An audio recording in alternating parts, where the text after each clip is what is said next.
Hello and welcome to That's So Auburn. I'm Nancy Backus, Mayor of the City of Auburn, and today's episode is about government relations, which I know may sound like a very official title, but really it's about relationships and advocacy, problem solving, and making sure Auburn's voice is heard in the rooms where decisions are being made. So today I'm joined by Megan Utemei, the City of Auburn's Government Relations Policy Advisor. Megan works closely with me, with our City Council, city leadership, regional partners, state legislators, federal offices, community organizations, and others to help advance Auburn's priorities, and that's a lot of people to work with. Megan began at the city just over 2 months ago, and she stepped into a brand new role at our city. And, you know, it couldn't have come at a better time because the work she does matters. Whether we're talking about transportation, public safety, housing, infrastructure, economic development, or funding for major city projects, Megan's role is to help connect Auburn's needs with the people and resources that can help move them forward. Now, Megan brings 10 years of experience working on federal and regional issues. A major part of her career was spent working with U.S. Senator Patty Murray's office, both in Washington, D.C., the other Washington, and Seattle, where she helped secure federal funding and support for local elected officials, community-based organizations, and stakeholders across King County. She's also worked on immigration issues as a congressional liaison to the Department of State and the Department of Homeland Security. Megan earned her Executive Master of Public Administration from the University of Washington, go Dogs, focusing on policy implementation at the federal, state, and local levels through leadership.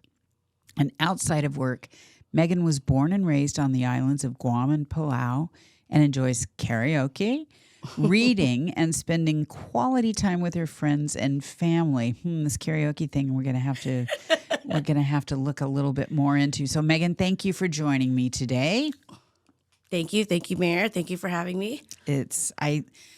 I think this is going to be a fun conversation because a lot of people maybe really don't understand what goes into government relations. So let's start with the basics. Your title is Government Relations Policy Advisor, which can mean a lot of different things depending on the day.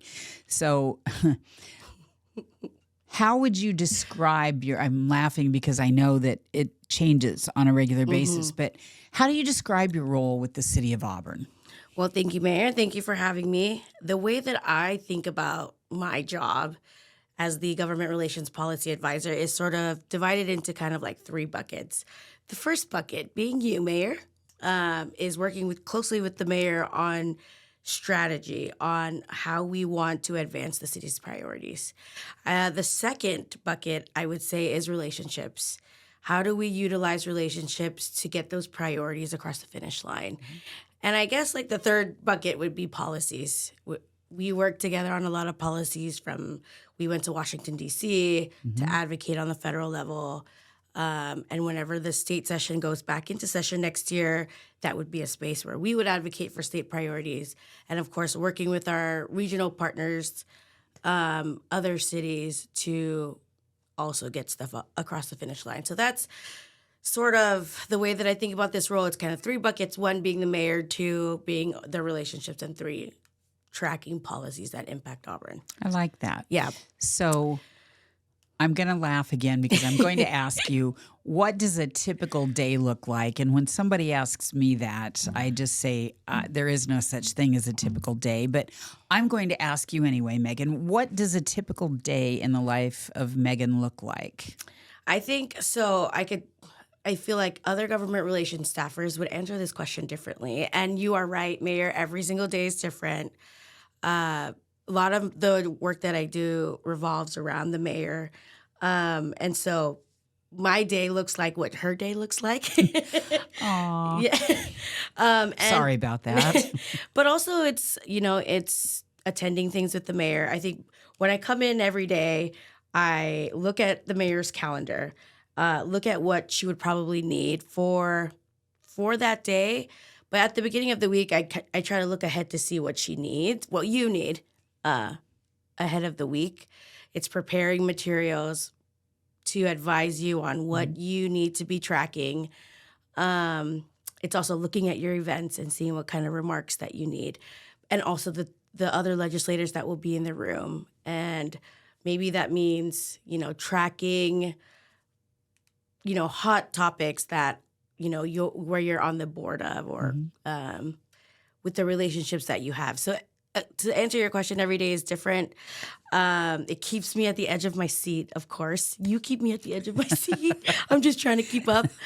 But every day is different. It really is. And I can't tell you how much I appreciate the work that you've done in such a short amount of time, because prior to you being here, I was trying to do all of that myself. I know. And it's a lot. I don't know how you did that. Well, it's a lot, and I don't know that I was doing it really well. I was muddling through, right? But you have just been such an amazing addition to our team. And I mean, we have great people that we get to work with on a daily basis. Oh, yeah. Tammy keeps my life on track. Jonathan with communications. We have Melissa and Bree out at the front counter making sure that they're greeting everyone who comes into the mayor's office, because that's important. Right. So that we can do the work that we do. But I think I say that just to make sure that everyone knows this is not a one-person job. Yeah. Right. And I'm not sure I knew how much I needed a government relations person until you got here. That's so nice. Yes. Thank you. It has been game-changing as far as being able to understand the issues without having to go into every little detail unless I need those details. Yeah. So you being able to brief me on the things that are going on has been a real game changer. Yeah. Am I allowed to ask questions on here? You can, yeah. Okay. There's no rules. Okay, on here. no rules. Okay. I guess also because I'm just curious, but how did you do it before? I guess you mentioned that there's been an exponential change. I hope I'm not putting words in your mouth, but I guess how did you do it before, and how is it helpful now? So it was taking a lot of reading home at night or staying in my office long after 5 so you p.m. were working long nights. I was working a lot wow. and I still, there's still a lot to do. Right. But it's different things now. It's not taking home, when I was on the Sound Transit Board, it's not taking home a packet that's 2 or 3 inches thick to be prepared for the next day's meeting, or understanding the House bills and the Senate bills that are going on down at the state legislature. I was trying to take all of that in and doing a lot of it in the evenings. And so to be able to focus on some different things right, is great. And to have you and your knowledge and expertise and the relationships that you came with to this job. So does that answer your question? It does. So what does your evenings look like now, I guess? Well, so still some late evenings because there are meetings and things that, that take place, and events in our community, which I dearly love. So some of the late evenings don't change. It's just what they look like, the things that I'm doing. I have more opportunity, or I'm not reading at midnight what I should have read at 8 o'clock. I see. Okay. Or trying to just skim the, the major points of something a half an hour before I'm going into a meeting. Yeah. I feel more prepared. Okay. Yes. Good. Well, yes. I'm glad it's going well. I'm glad it's going well, too. It's going well. Okay. So tell me, you came to Auburn with experience at the federal level, right? And your work with Senator Murray's office. What drew you to the local level? What made you want to come local? Yeah, I worked for Senator Murray for a while, and you've heard me say this, Mayor.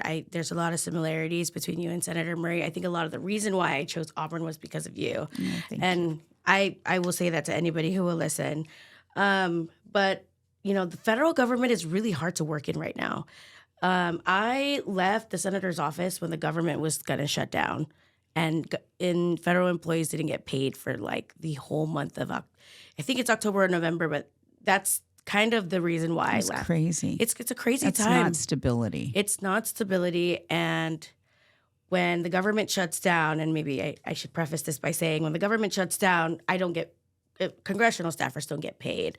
And depending on who your member is, they will back pay you. Obviously, Senator Murray is the type of member that will give you a bonus and or like give you obviously pay her staff the back pay, but still it's a long time to go without paying your bills. Like Right.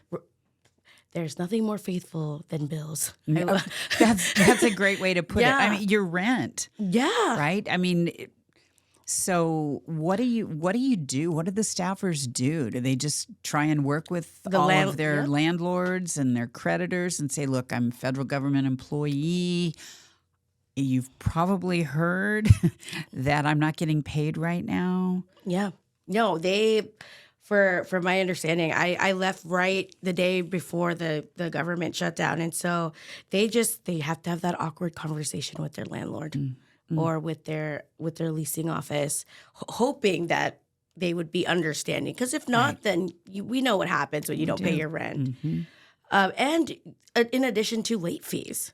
Right. A lot of federal employees were standing in line at food banks trying to get. So all to say, the reason that I left was because the federal government is really hard to work in right now. But also, I wanted to see change, and at the local level, you see that more immediately than on the federal level. Sometimes it takes years, maybe a whole decade to see something pass. But here, you get to see it much quicker, and I think that's the reason why I wanted to come to. I moved over to the local government stuff. Well, I am thrilled that you decided to make that change. Hopefully, we never have a government shutdown because, for one thing, local municipalities must have a balanced budget. We cannot operate on anything but a balanced budget. Yeah. And we do biennial budgets here. The mayor presents a budget, and then council approves the budget. That's one of council's biggest responsibilities as a council member is budget. Yeah. And that's something that I've always been proud of, right? We don't have a choice but to have a balanced budget. We're not going to shut down. Yeah, right. And I think you and I have both made the statement that all government is local. Yeah. All things that happen are at the local level. Yes. The impacts are here. My second office at the grocery store, right? Talking to people when they come up and ask a question, and hopefully you're getting a different sense of how government can work. Yeah, yeah, and I guess also the collaboration amongst the cities is also interesting to see the way that you work with the mayor of Renton and the mayor of Kent, and the way that you collaborate on issues to get stuff done is also very interesting. The regional approach I find to be the most fascinating. I just don't think we can't get anything done for the city of Auburn unless we're collaborating. Yeah. Right. And one of my philosophies is if it doesn't harm the city of Auburn, but it helps your city, then I'll support you. Yeah. Right? Because we do need to be working together, and you build those relationships, because you said that was one of the 3 buckets, right? Yeah. Relationships. So how do you go about building those relationships? I mean, so many different ways, but I think to answer that question, I mirror this from you too, because this resonates with me a lot, because you have your values on your taped at your desk, Right? And I also have values that I incorporate into the way that I build relationships. And and you might think that this is weird, but the way that I find my values is through my weaknesses. Interesting. Yes. So I have 3 values that I take with me every day. I know that I'm not the most patient person, and the irony is that I work in government and things operate at a glacial pace. Oh, glacial. And trying to get everybody along, it can be difficult. So one of my values is patience. Sometimes I walk into a room and I guess I have to check my biases, check if I have any feelings or preconceived notions about the way things are operating. So my second value is kindness. Love Yes. that. And third, sometimes it's really hard for me to understand people or to meet them where they're at. And so I try to practice empathy, try to see myself in their shoes and understand where they're coming from. And so when I build relationships, I bring those values to the conversations that I have. And also just like, not just everything being about business. I ask them about their kids. I Yes. ask them about their life because that matters. And people want to be seen. Absolutely. And so I try to see them. I guess yeah. I don't think anybody could ask anything more. Building a relationship, it has to be because, and you don't have to agree with each other all the time, but you have to have a respect and an understanding. That's one of the reasons this is kind of off topic a little bit, but not all the way. That's why I believe in having our team working in the office a majority of the weekdays. Okay. Because that face-to-face interaction, right? The times that you are both back at the water cooler, right? As we're getting water or we're heating something up in the microwave at lunchtime, you have those conversations that you don't have when you're working remotely. Yeah. And I think relationships have suffered after COVID. I mean, a lot of great things came out of COVID, and I am the first one to say, I don't want to drive to Seattle or to somewhere for that meeting if there is a call-in option. But those relationships were established before this began. Otherwise, it just doesn't feel right. Yeah. I like that you named that because virtual work, it loses a lot of that like personal tie. Yeah, and can feel very transactional. That resonates with me a lot. But yeah, going back in person, it's like if you cross somebody in the hallway or when we're microwaving our food in the kitchen, all of that is lost. I like that. I think that not a lot of people pay attention to that part, and I like that you named that. Thank you. It's really been important to me. We were one of the first cities that brought people back into the office I didn't know after that. COVID in the region. And we are at mandatory 3 days in the office, but it's director discretion. You know, they could say you have to be in the office 5 days a week, but there is the allowability for up to 2 days a week remote. My job, I mean, I'm out and about a lot, but there is no way. There's no way. Even during COVID, I was in the office. Yeah. There is no way. First of all, I do work at home already. I don't want to work the entire day and night at home. So I like that change and I can set things aside. But I just think there's more relationships that are created when you have that face-to-face interaction. Yeah. Agreed. And it's so much easier to read people in person. I think that's a lot of these jobs. It's like, does that person look uncomfortable? Does that person look confused? You can't tell that over a virtual platform. You really can't. Even, and Megan, neither one of us are ever going to be called the tallest person in the room. No, never. I'm 4'11". Yeah, and I'm barely 5'4". But even knowing how tall someone is, right? You see them in a Zoom screen. You don't know how tall they are. I've met people after COVID and go, oh, "You're a lot taller than I thought you were." Oh, I get the opposite. Yeah. Oh, because you can hear me before you see me. Yeah, that's true. That's true. Megan, you are a force to be reckoned with. I will attest to that. You come into the office with such enthusiasm. I mean, you can hear it right now. You come into the office with such enthusiasm and you're just ready to go. And I appreciate that so much. Yeah, my mom doesn't love it as much as other people. To her, it's like too much, but to her, it's like chill out. But yes, I do. Well, then we have found our people. We have found our people. Yeah. I do get I don't get taller, but it's like, oh, you're little, but on the calls you're loud. Yes. Small but mighty, as Small they but say. mighty, I think, is absolutely right. So let's talk let's talk about the issues that are facing Auburn a little Yeah. bit. We have some major priorities in transportation, infrastructure, public safety, most definitely, housing, economic development, and so much more. So, how do you help organize and communicate those priorities locally at the state level and at the federal level? Or you're still getting into that, I know, Yeah. and every day. I always say my schedule is merely a suggestion of what I'm going to do today, right? Yeah. Because our schedules change a lot. Oh, for sure. Today is one of them. Today has been one of them.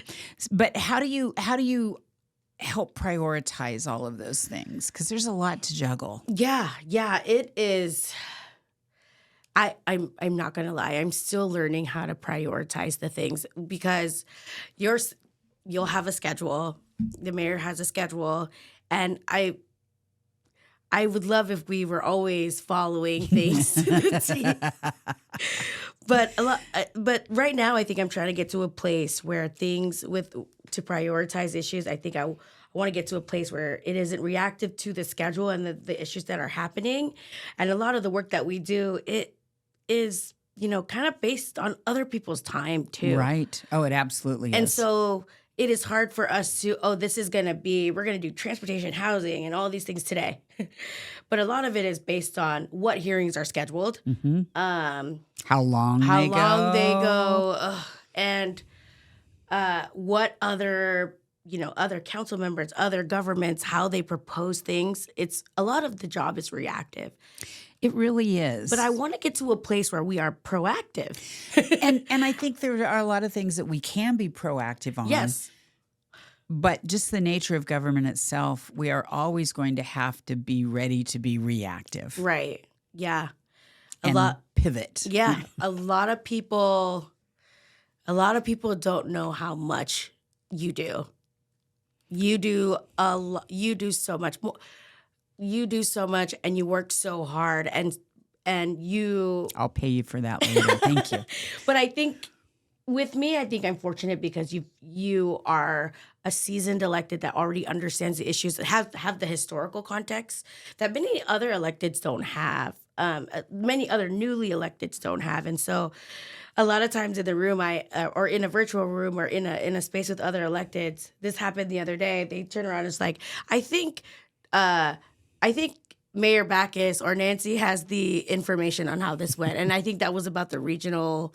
Oh, yeah. Yeah. I can't remember the name of the. Was it KCRHA or the. KCRHA is one of them, but the regional justice youth work, I don't have a name. I don't know the name off the top of my head. Restorative Community Pathways. Yes. And somebody turned around and was like, oh, well, why don't we just ask Nancy what happened with that? Because everybody was started after that or was elected after that. And so. That means I'm old. Not trying to say that. Not trying to say that on a microphone, especially. But yeah, going back to prioritization, a lot of the work that we do is runs on other people's time and is based on what other people are doing and other electeds are doing. But the fortunate thing with me is that, you already have, you don't need to be coached through policy. I think I work for you, with you, but also learning from you. Well, and I think that works both ways, right? Does it? It does. I'm learning from you as well. There's always something that we can learn, and I constantly feel like I'm learning something new every day. There's always something to be learned because we work with and for people. Yeah.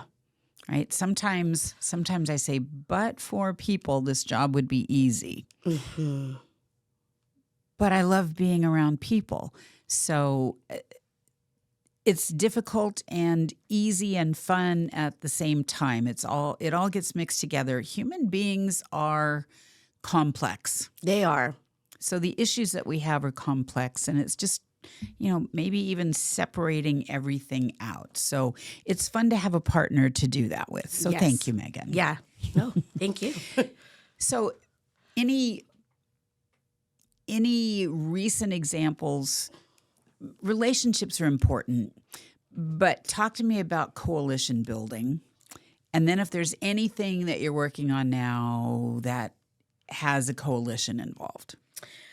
I would say I think there are several ways to build coalition. I think we're, especially right now, where it feels like a country and even just our state is divided on something like the millionaire's tax.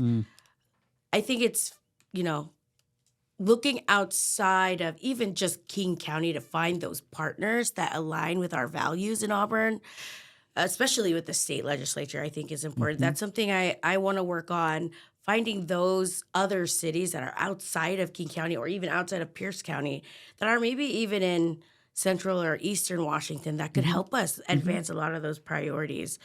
I think that's a space where I want to work on, you know, building a coalition of state partners, but not only with electeds, but with other stakeholders, whether that's Puget Sound Energy or PSRC or, you know, and also probably right now, I think what we need is a lot of, and we talk about this in spaces, and Mayor, you know, this is like we need a lot of public and private Yes, the partnerships. partnerships, the triple P. We need that right now more than ever. We need to. We need them for workforce development. We need them for advocacy. Absolutely. We need, you know, we need them for so many reasons, and I think that is a space that we need to unlock. But I mean, we have coalitions with other cities. We have community groups. We have a lot of, you know, our partners already in the region. But how do we like expand our coalition to include the non-traditional players? Because it's a unique time, you know? It is a unique time. So, I mean, I think everybody says that, but I think right now it's like looking for non-traditional partners to get things done, I think is what we need. I think that's a brilliant idea. Yeah. And you're right, because the governments, those are kind of no-brainers most of the time. You work together. We're in the same circles. I mean, I feel very fortunate that Mayor Pavoni and Mayor Ralph, I consider friends, right? And Mayor Farrell in Federal Way, I consider them all friends. I can pick up the phone. I can call them. I can text them. We can commiserate over the issues. Right. We can celebrate when there is a victory, and they get it. Yeah. Right? It's both of our roles. There are typically not more than one, maybe two of our roles in any city. Oh, yeah. So, like, you work with Kyle and Eric from Kent and Renton. And I'm sure there are times you're all going, can you believe what our bosses did today? Oh, yeah. Yeah. Hopefully we don't give you too many of those, but it's, you have to find your group to be able to work with. But those collaborations are so critical, like working on the crisis care centers. Yeah. We've built a coalition for South King County to make sure that we are getting the best as far as a crisis care center goes in our part of the region. Yeah. Advocating for the best and protecting what is here. Yes. And we talked about sustainability a little bit, but also like how do we protect what we have, but also build on what we have. Right. Because I think there's quite a few things that are at stake on the federal level, like HUD dollars and even infrastructure and broadband. We talked about this on our T-Mobile tour. And so how do we build on things that are already existing? Because it feels like a lot of like, we want the best, but how do we like protect and grow what we already have? Right. Yeah. And it's I read a book called 13 Ways to Kill Your Community. Great book. And one of the ways to kill your community is just consider sustaining what you already have. Because if you're stagnant, right? If you just want to hold on to everything you have, but the rest of the world is moving. And so you're going to fall behind. So sometimes the challenge, and I know that I ask a lot of you in this regard, is to how do we best fit what we currently have and what we want to keep with what does the future look like? And a lot of that is technology. Yes. Yes. And that's hard. It's hard. Yeah. I think one topic that's come up a lot for us is AI. Yes. Oh my gosh. At the U.S. Conference of Mayors, yes. AI was a big topic. It was a big topic, and it is moving. It's going to happen whether we went to the conference, and I can't remember which speaker it was. I think she was from Salesforce, and her saying, yes. her saying that where we will be next year, this time next year, is going to be different, and I can understand how that's so scary. Yes. It's scary, and how do we get everybody on board? People who don't like change, Right. How do we get everybody in our city on board? Well, the other thing too is technology is changing so quickly, but government, as you mentioned earlier, doesn't move quickly. No. So the laws surrounding some of the technology don't change quickly enough for us to be able to benefit. Yeah. So it's almost impossible. I mean, at the speed of technology now, there is no way that our state legislature can keep up with it. Hopefully at the local level, we can kind of control some of the things. Yeah. But some of them are state and federal level that we rely on. Yeah. And it's just not there yet. So another thing to keep you up at night. Yeah. I'm curious to see how we're going to regulate AI. Yes. Well, and if we put it into one of the AI filters, it would probably tell us how we could do that. And also, AI is just as good as the user behind it, just like any other tool. Exactly. It is a tool. It That is was a the one tool, thing yes. that Salesforce said is it is a tool. There still has to be human interaction. Yes. And I think that's At every that's point. important Yeah. at every point. Yeah. And I think it's critical for people who may be afraid of AI. I'm not going to lie. I'm a little bit leery of it. I'm afraid of what could get out of control. Right. But there are so many practical applications that could be beneficial. But it's making sure that we have the guardrails. Yeah. Right? We've got to have guardrails around it. And you've got to have people that are maintaining those guardrails. Yeah. All right, so on to other topics. Okay. That got a little serious. It's okay. So you were born and raised on Guam and Palau. So how has your background shaped who you are and how you approach your career? And how the heck did you ever get to Washington? Because that's a long plane ride or plane rides away from here. Multiple planes. Let's see where to start. So I grew up on the islands, born and raised. How do I tell my story in a short period of time? I am Pacific Islander, and being Pacific Islander is a lot of who I am is where I grew up. You know, I say, like, if you want to know where you're going, you got to look at where you've been. And so my culture is selfless. We are humble people. I would give the shirt off my back to anyone, really. And so a lot of my culture is, service. And that is like the foundation of who I am. It is a blessing and a curse. When we serve others, we tend to not prioritize ourselves. And so I would say a lot of my Pacific Islander culture shapes who I am, but also I think also my age also has moved me away from my culture. There are good things and bad things, just like everything else. And so Sure. my culture defines a lot of who I am. It's very family-based. We respect our elders. We are respectful. We work really hard. I can attest to Yeah. that. And so I moved out to the U.S. when I was 18 years old to go to college On all your by own? myself. Oh, my gosh. My mom was like, you got to go. You gotta go. Yeah. My mom is she's hardcore, but for her rule in her house was when you turn 18, you either join the military or go to school. My two brothers joined the military, and I went to school, and it was tough. It was tough. And then Washington became my home away from home. I lived in Kent for a while, kind of moved around a little bit. We call that North Auburn. Yes, North Auburn, yeah. And South King County became my home. And so I have a long story, and I've been through so much, and there's so many different versions of myself. But all to say, that's brought me here. And I'm happy. I'm happy. I'm trying to think back when I was 18. Would I have moved halfway across the world? I don't know that I could have done that. So I am just so impressed. And I grew up like on a rock. I barely had internet. Like, I came here, I didn't know how to I didn't have a credit score. I was like, what is a credit score? What is renter's history? I didn't know how to do any of that. But fortunately, you know, I've had good friends that are still my friends till today who's helped me. Took me grocery shopping because I didn't have a driver's license. Oh my gosh. Yeah. Oh, They're still my friends now. If they saw this right now, they'd be like, yep, that was me. that driving was her. me. That was me. Yeah. So, Well, I'm glad you did it. And if I ever get to meet your mother, I will thank her for kicking you off of that rock okay. Yeah.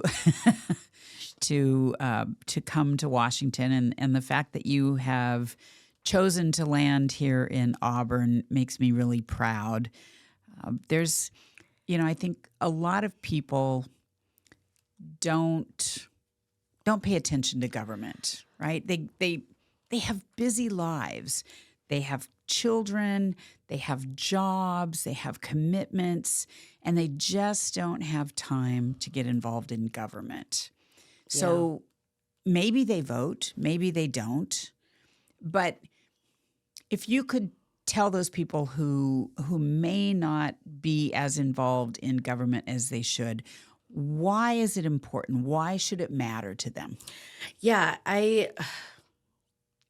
this is a huge engaging with government and paying attention to what's going on is a huge conversation, I think, to have, and I don't think we have enough time for that. But I would say, I think you and I have talked about this, Mayor. Is like it's to get people to pay attention to government is challenging because they have to have their basic needs met. If you don't have your basic needs met, like if you don't have money to pay your rent, your utilities, why take time to pay attention to government? Right.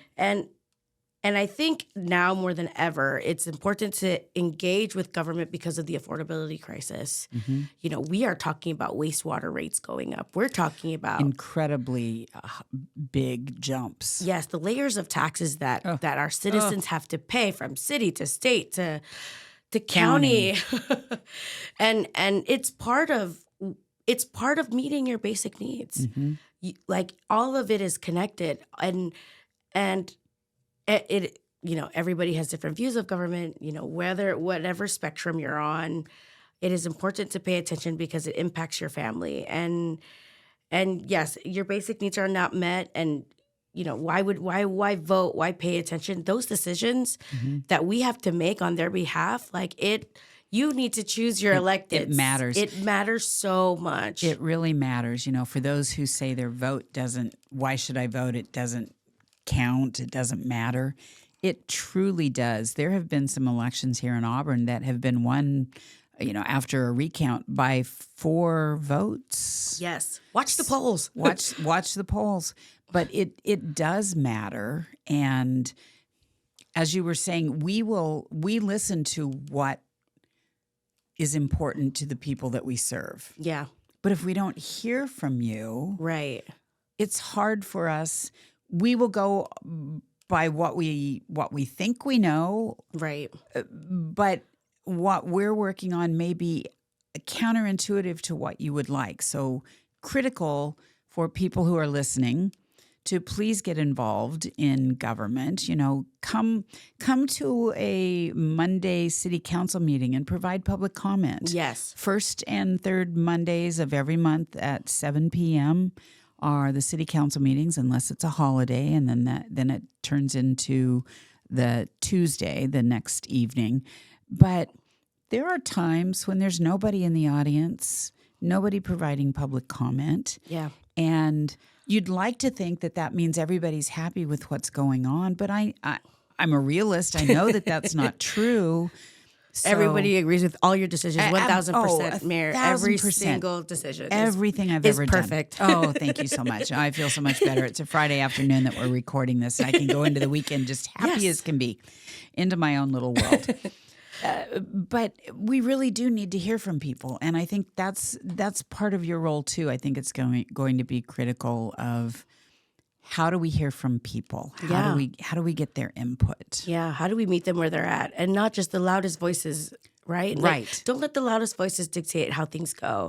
Exactly. And then don't let the small percentage of voters determine who's going to make those decisions for you. Right. When there's I don't actually know the number, don't quote me, but like where 80% of the city doesn't know what's going on, but 10% or 20% is choosing the electeds. I don't actually know the number, but don't just let the loudest voices make decisions. Exactly. Yeah. Well, there have been a lot of elections where 23 to 27% voter turnout, 23, okay. is not uncommon. And so you're right. It's a small group of people that are making the decisions for the greater good. Yes. And your vote does matter. Really does matter. Yeah. It really does. Yeah. Okay, on to something more fun. Okay. We're getting too serious for this. You mentioned in your bio, and I mentioned it earlier, that you like karaoke. I do. All right. What's your go-to karaoke song? I think you heard this before, but my go-to karaoke song, and I can name a few, but my number one is "Killing Me Softly" by the Fugees. Okay. The mayor did remind me that the Fugees are not the original singer of that song, but Roberta I do. Flack. Yes. Yeah. But I do like that song because there's a rap part to it. It is good. So are you good at the rap part? I can do the rap part. I won't do it on this microphone right now. Okay. But one of these days, I'm going to do it for, we'll do like a little thing and we'll go to karaoke. All right. All right. But yes, my favorite karaoke song is "Killing Me Softly" by the Fugees. I feel like I love all types of music. You and I talked about this. We love music. We love music. We love music. I can do a country song. I can do a rap song. I can do a reggae song. I can do, I just like music. I grew up liking music. So yes, I'm right there with you. I love music. Love all kinds of music. Yeah. So wait, what is your go-to karaoke song? I don't know this. I've only done karaoke. I can count maybe 2 or 3 times. Oh, wow. Okay. And it's always been the same song. Okay. What song is it? It's a Jimmy Buffett song. Okay. It's Cheeseburger in Paradise. I knew it. I think I heard it in your car. Because you don't really have to sing it that much. Thank goodness Jimmy did some songs that are more like, I like mine with lettuce and tomato. And it's not, I don't have to have a really good vocal range because I don't. But it's fun to get up there sometimes. Yeah, right? it's fun. And I learned as a karaoke person that karaoke is an outlet. Oh, it's an outlet for some people. All yeah. right. Yeah. All right. So besides your karaoke and your outstanding performances there, you also enjoy reading and spending time with friends and family. What are you reading right now? Do you have a book? Yeah, I attempted to start a small book club with the girls upstairs with Melissa and Bree. I have failed terribly at keeping up with the book, but we're reading A Court of Thorn and Roses. Oh. Like I'm still on book 1 and Melissa's like on book 3. But I heard that's what she was talking about today when she said she's on book 3. It's all right. good so far, but I do like dystopian types of books, but I like all books too. Okay. I like biographies. I like them all. Okay. Nonfiction, fiction. I'm a reader. Okay. All right. Do you know, I used to be an avid reader of books. Loved it. The job that I have right now, there is so much reading to be done that pleasure reading has kind of gone to the wayside. So I'm looking forward to getting some of that back too. I'll read articles and things, right? Right. But those are a 10-minute investment. Do you do like audiobooks? I have not got into that. I have purchased several audiobooks with the intention of listening to them, but I haven't listened to them But yet. they also take time. They like, do. You can't really... I could do it in my car when I'm driving somewhere, or I could do it in the morning when I'm getting ready for work. I just have to make it, I have to make a point of it. Yeah. Yeah. I don't like them as much. Yeah. People say you have to practice or you have to like keep doing it to like it. I've tried a couple of times. It's just not working for me. I like to hold a book in my hand. Me too. The smell of pages. Is that a weird thing to say? The smell of the pages. I told you when I just read the 13 Ways to Kill Your Community. I have so many folded down pages in there of things that I want to remember because I didn't have a highlighter with me or anything. So I just would fold down the page. And if there was something on the other page that I really liked, I'd fold the bottom page up on the other side so that I could remember that there was something I wanted to look at. But I did realize that I do enjoy reading still when I read that book. So maybe on the next plane ride I'll get into another book. Yeah. Reading is therapeutic for me. Yeah. Yeah. There's a lot of It's an good, escape. a lot of good stuff out there. All right. So we've been talking for about an hour. What have I not asked you about that you want to share? I don't know. We've talked about a lot. I think, I will, I guess, close by saying that I'm excited to be working at the City of Auburn. Um, I can't wait to learn from all the knowledge that you have. Oh, And you're so everybody nice. here has just been so nice and so welcoming. Um, I'm gonna go back to Jonathan and the girls upstairs. Yes. Everybody has to hear me running up and down the hallway now because I have such a loud run, and also I just run everywhere because I think everything's urgent. It is. Everything in government relations is urgent. And they have to hear my voice before they see me. But I'm excited to be here, and I'm loving it so far. I make a joke that I've been here for 60 business days, but I think I started on April 1st. But everybody has been so great, and I'm happy to be here. Well, I'm thrilled to have you here, and thank you for joining me today. The work you do for the city is really important. This has been fun. I hope it wasn't too scary for you to be on the podcast. Yeah, no, I was worried about me just winging it on a microphone. Okay, we all know what that's like. You I already think know. you did a fabulous job. Thank you. Yes. So thank you so much for being here today. I look forward to lots of good work that we get to work on together for the people of Auburn in this region. And thank you all for listening to That's So Auburn.